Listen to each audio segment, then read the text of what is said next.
নমস্কার বন্ধুরা, এই 6052 বিএলডিসি চিমনি কীভাবে পরিষ্কার করতে হয় সেটা বলছি। ওই যে নিচে নাট দুটো খুলছি, ওই দুটো হচ্ছে আপনার ফিল্টার আছে, ও দুপাশে দুটো নাট খুললে ফিল্টারটা আস্তে করে বাইরে বার হয়ে আসবে।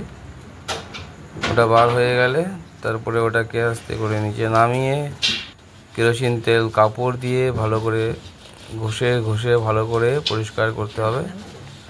সাবধানে একদম ছোটো ছোটো ড্রেন মতো আছে, ওগুলোকে সুন্দর করে ক্লিয়ার করতে হবে। এগুলো ক্লিয়ার না করলে তেলগুলো পেছনে গড়িয়ে যাবে না, আর কন্টেনারেও তেলটা পড়বে না। ওটা একটু ভালো করে সাবধানে করবেন। টিনে আর হাত কেটে যেতেও পারে। ভালো করে মোছার পরে দেখবে ভেতরে, চিমনির ভেতরে কিছু নোংরা থাকে, সেই নোংরাগুলোকে একটু ভালো করে পরিষ্কার করতে হবে। দেখতে পাচ্ছ কতটা ময়লা আছে। পরিষ্কারের পরে আমি আবার দেখাবো একবার। এই যে পরিষ্কার করার পরে দেখো কতটা পরিষ্কার হয়ে গেছে। এবার ডান দিকে বাঁ দিকে গায়ে নোংরাগুলো আছে, ওগুলোকে ভালো করে একটু পরিষ্কার করতে হবে। মোটামুটি সামনে ফাউজিংটা পরিষ্কার হয়ে গেছে মোটামুটি।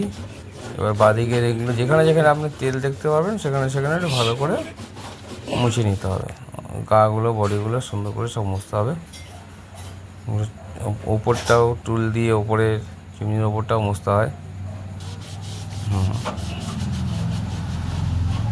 ওই কোনাগুলো ভালো করে। এবার ফিল্টার দুটো লাগাচ্ছি, দেখুন সামনে দুটো ওই ঢুকে গেল, ওই কাঠ মতো আছে, পেছন দিকে ঘাট দুটো ঢুকে গিয়ে তারপর আস্তে করে ছেড়লে আছে স্ক্রুগুলো আস্তে আস্তে দুটো স্ক্রু আবার ফুল টাইট করে দিতে হবে।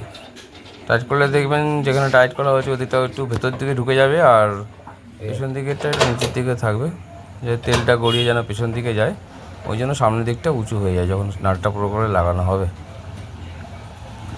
মোটামুটি লাগানো হয়ে গেছে প্রায়। ব্যাস লাস্টে নিচে ওই অয়েল এটা লাগিয়ে দিলে কাজ শেষ।